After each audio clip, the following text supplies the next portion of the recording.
तर स्वरूप जानकर माढ्यातून लोकसभा निवडणूक लढवणार आहे। स्वरूप जानकर हे महादेव जानकरांचे पुतणे आहेत। भाजपमुक्त म्हाडा असा नारा देऊन मी लढणार असल्याचं स्वरूप जानकर यांनी सांगितलंय। म्हाडा लोकसभेतून भाजपचे रणजितसिंह नाईक निंबाळकर हे उमेदवार आहेत। स्वरूप जानकर आता आपल्या सोबत आहेत। काय सांगणार, म्हाडा लोकसभा मतदारसंघात तुमच्या नावाची गेल्या काही दिवसांपासून चर्चा होती। तुम्ही स्वतः सुद्धा त्या ठिकाणी इच्छुक असल्याचं बोलून दाखवलं होतं। आता थेट तुम्ही उमेदवारी जाहीर करतायत, काय नेमकं? माढा लोकसभा मतदारसंघात सुद्धा गेल्या 5 वर्षात झालेली वाटचाल ही लोकशाहीला पूरक नाही। ईडी, सीबीआय किंवा इन्कम टॅक्स हे जे वापराचे जे गुन्हे आहेत हे या मतदारसंघात सुद्धा केले गेले आहेत आणि त्या निमित्तानं लोकांच्यावर किंवा जे नेते आहेत त्यांच्यावर प्रभाव टाकण्यात आलाय। आणि आता अशी परिस्थिती निर्माण झालेली आहे की विरोधी पक्षाला तिथं उमेदवारी मिळत नाही।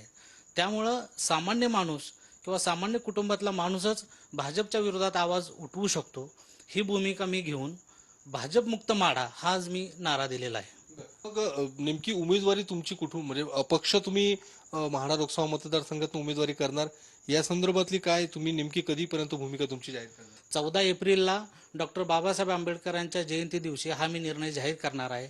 पक्षाकडून कुठल्या लढायचं की अपक्ष लढायचं या संदर्भात मी 14 तारखेला निर्णय घेणार आहे। जर समजा अजून महाविकास आघाडीला उमेदवार त्या ठिकाणी मिळत नाही, कारण ती राष्ट्रवादीच्या शरद पवार गटाची ती जागा आहे आणि उमेदवाराची शोधाशोध सध्या सुरू आहे, तसा काही संपर्क झाला किंवा तसे काही विचार झाले तर तुम्ही उमेदवारी करणार आहात महाविकास आघाडीकडून?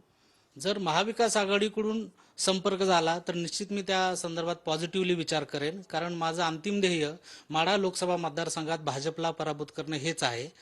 त्या दृष्टिकोनातून मी पॉझिटिव्ह राहीन। कॅमेरामन सुशांत राऊतसह मी योगेश बोरसे, TV9 मराठी, पुणे।